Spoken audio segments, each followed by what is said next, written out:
Om Swastiastu.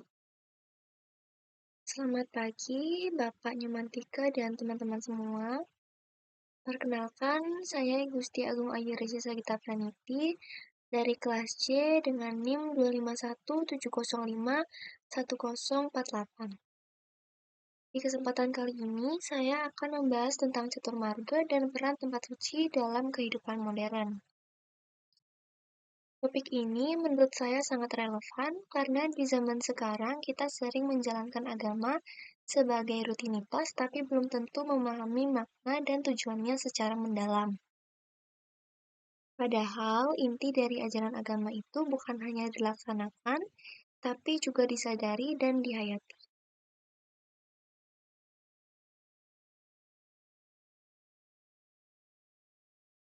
Apa sih itu catur marga?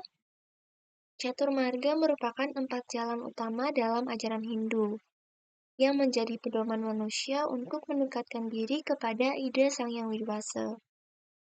Keempat jalan ini terdiri dari Bhakti Marga, Karma Marga, Jnana Marga, dan Raja Marga.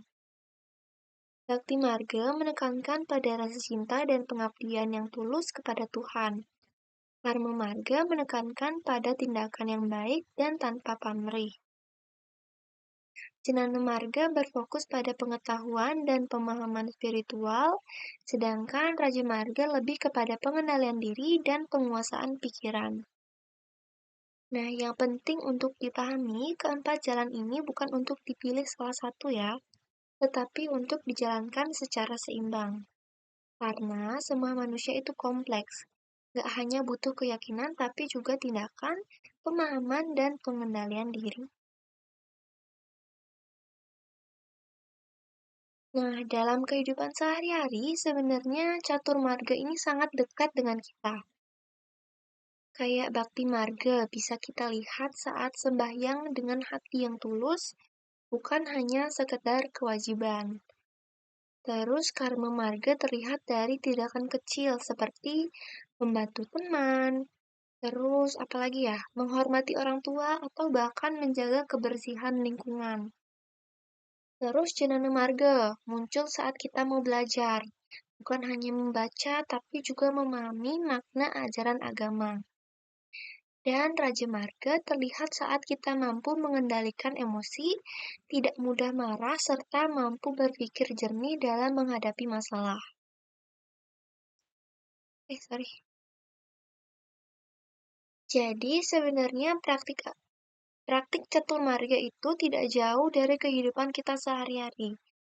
Tinggal bagaimana kita menyadari dan bagaimana sih kita konsisten menjalankannya.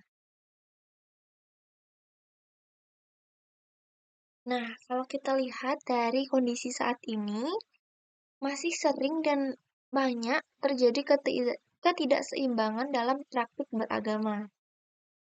Ada mungkin orang-orang yang rajin sembahyang, tapi dalam kehidupan sehari-hari masih melakukan hal-hal yang tidak sesuai dengan nilai kejujuran dan kebaikan. Artinya, bakti marga dijalankan, tapi belum diimbangi dengan karma marga, seperti itu. Selain itu, generasi muda juga mulai mengalami pergeseran makna terhadap tempat suci. Datang ke pura, tapi kadang bukan untuk beribadah, tapi hanya untuk berfoto, upload di sosial media, upload di Instagram, upload di TikTok gitu. Seolah-olah memang sering gitu sembahyang, tapi sebenarnya cuma untuk foto-foto.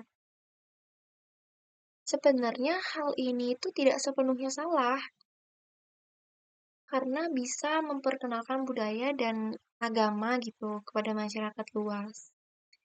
Namun, jika tidak disertai dengan sikap hormat dan kesadaran spiritual, maka kesucian tempat tersebut bisa berkurang maknanya.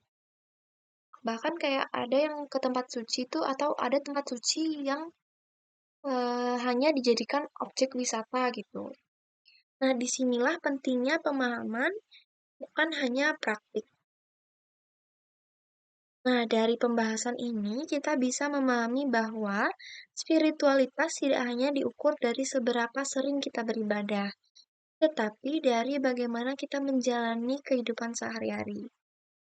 Nah, catur marga itu mengajarkan kita keseimbangan antara hati yang tulus, tindakan yang baik, pemahaman yang benar, dan pikiran yang terkendali. Jika keempatnya bisa kita jalankan secara selaras, maka kehidupan kita tidak hanya menjadi lebih religius, tetapi juga lebih harmonis dan bermakna. Demik demikian yang dapat saya sampaikan. Mohon maaf apabila terdapat kekurangan dan saya akan akhiri dengan Parama Santi. Om Santi Santi Santi Om. Terima kasih.